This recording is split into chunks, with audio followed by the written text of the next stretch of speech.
بسم اللہ الرحمن الرحیم، السلام علیکم ورحمۃ اللہ۔ جناب بات ہو رہی ہے قرآن کے تعلق سے، اور بریک سے قبل ہم نے نزول قرآن کے تعلق سے بات کی، قرآن کے تعارف کے تعلق سے بات کی، قرآن کی صورتوں کے تعلق سے بات کی، پھر اس کا کیا پس منظر ہے ماشاء اللہ اس تعلق سے کلام ہوا۔ اب ہم بات کو مزید آگے بڑھا رہے ہیں، اور قرآن وہ واحد کتاب ہے ماشاء اللہ کہ جس کی حفاظت کی ذمہ داری اللہ تبارک و تعالیٰ نے خود لی ہے، اس لیے اس کا ایک ایک حرف محفوظ ہے، اور جس طرح نازل ہوا تھا آج بھی کما حقہ موجود ہے۔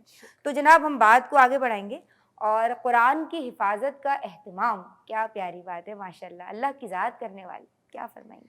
بسم اللہ الرحمن الرحیم۔ بالکل جیسے آپ نے بھی بیان فرما دیا، اِنَّا نَحْنُ نَزَّلْنَا الذِّكْرَ وَإِنَّا لَهُ لَحَافِظُونَ۔ سبحان تو اللہ۔ بات یہ ہے کہ اللہ سبحانہ وتعالیٰ فرماتے ہیں بے شک ہم نے ہی، یعنی اللہ سبحانہ وتعالیٰ نے ہی اس ذکر کو، ذکر سے مراد یہاں قرآن پاک ہے، اس ذکر کو نازل فرمایا، وَإِنَّا لَهُ لَحَافِظُونَ، اور بے شک ہم ہی خود اس کے محافظ ہیں۔ سبحان اللہ۔ پچھلی آسمانی کتابیں قرآن ہی نے ہمیں بتا دیا کہ اپنی اصلی شکل میں موجود نہیں رہیں، اس کے جو حاملین تھے انہوں نے اس میں اپنے ہاتھوں سے رد و بدل کر دیا۔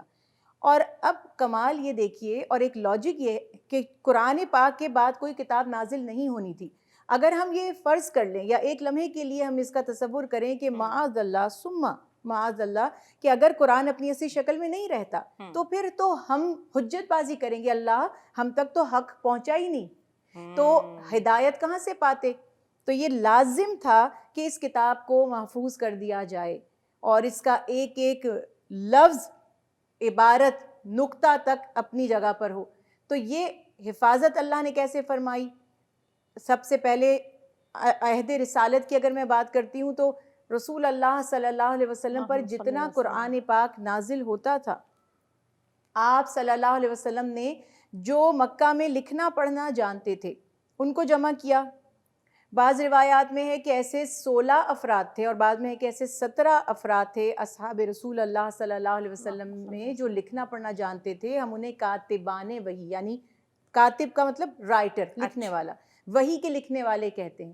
تو جتنا قرآن نازل ہوتا تھا پیارے رسول صلی اللہ علیہ وسلم ان کے سامنے اس کو تلاوت فرماتے تھے اور لکھواتے تھے۔ ٹھیک ہے۔ مکہ میں یہ سلسلہ جاری رہا، ساتھ ساتھ آپ کے اصحاب اس کو حفظ بھی کرتے ہیں، اور عرب اپنے حافظے کی وجہ سے بڑے مشہور تھے، ان کی میموری بہت اچھی تھی۔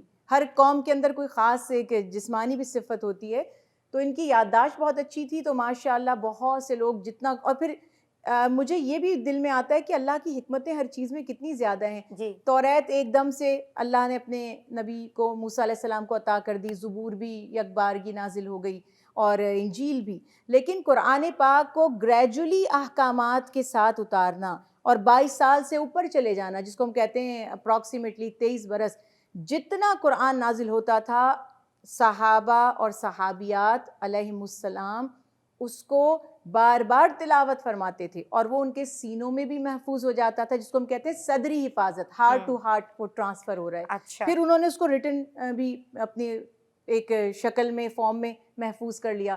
جب آپ مدینہ تشریف لے گئے تو مسجد نبوی کے پاس، اور خاص طور پہ جو صفا کی درسگاہ تھی اس پہ، تو صفا کی درسگاہ پہ تو یہ تھا کہ باقاعدہ لکھ کر رکھا جاتا تھا کہ لوگ وہاں سے اتاریں، نقل کریں، اور اپنے اپنے پاس اس کو موجود کر لیں، کہ اپنے پاس محفوظ کر لیں۔ تو یہ سینہ بسینہ حفاظت بھی ہوئی۔ آج بھی آپ اس کی دلیل دیکھ سکتے ہیں کہ جب الحمدللہ ماہ رمضان میں تراویح پڑھی جاتی ہے، کیسے امام صاحب تلاوت فرماتے ہیں، اور پیچھے ایک سامع بھی ہوتا ہے۔ اگر کہیں بشر ہیں، کہیں ہلکا سا بھول ہوتی ہے، فوری طور پر لقمہ دیا جاتا ہے کہ یہاں سے بھول ہوئی ہے، تو اگر میں بھول جاؤں آپ مجھے ٹوک دیں گی، اگر یہ بھول جائیں، لقمے سے مراد تو ٹوکنا، انہیں لقمہ یاد دینا مطلب دلانا۔ تھوڑا سا یاد دلا دینا۔ ہاں، تو صحیح۔ یہ کمال کی بات ہے کہ اللہ نہ کرے اگر میں ایک لمحے کے لیے تصور کروں کہ دنیا سے قرآن پاک کے سارے نسخے بھی کوئی ہٹا لے گا تو دل اور دماغ میں سے قرآن کو کیسے نکالے گا؟ تو ہزاروں لاکھوں حفاظ قرآن پوری دنیا میں موجود ہیں، اور تحریری طور پر بھی الحمدللہ قرآن پاک موجود ہے۔ جب تک اللہ کا حکم نہیں ہوگا اس سے کوئی مٹا نہیں سکتا، نہ کوئی بھلا سکتا ہے۔ سبحان اللہ۔ جناب آج بھی مائیں اپنی اولاد کو تیار کرتی ہیں قرآن کے حافظے کے لیے، مدارس میں بھیجتی ہیں اور کوشش یہ کرتی ہیں کہ قرآن ان کے سینوں میں، ان کے قلوب میں محفوظ ہو جائے۔ اور کیسے نہ ہو جب قرآن کی حفاظت کا انتظام، اہتمام اللہ تبارک و تعالیٰ کے ہاتھ میں ہے، تو اللہ کے حضور دعا کا وقت ہے۔ میں آپ سے ملتمس ہوں۔ جزاک اللہ خیر۔ اقرا ٹی وی کے تمام ویورز کو اور یہاں پر موجود لوگوں کو التجا کروں گی کہ اللہ تعالیٰ کی بارگاہ میں ہاتھ اٹھا لیں اور پورے دل کے ساتھ خشوع اور خضوع کے ساتھ دعا کریں ہمارے ساتھ میں۔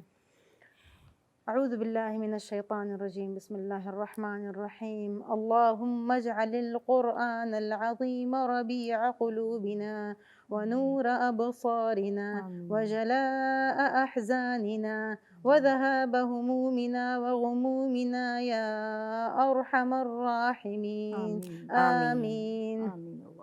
اے اللہ تعالی اس قرآن عظیم کو، اس قرآن کریم کو ہماری آنکھوں کی ٹھنڈک بنا، ہمارے دلوں کی جتنی لغزشیں ہیں، جتنی برائیاں ہیں، اس کو دور کرنے والا بنا یا رب العالمین۔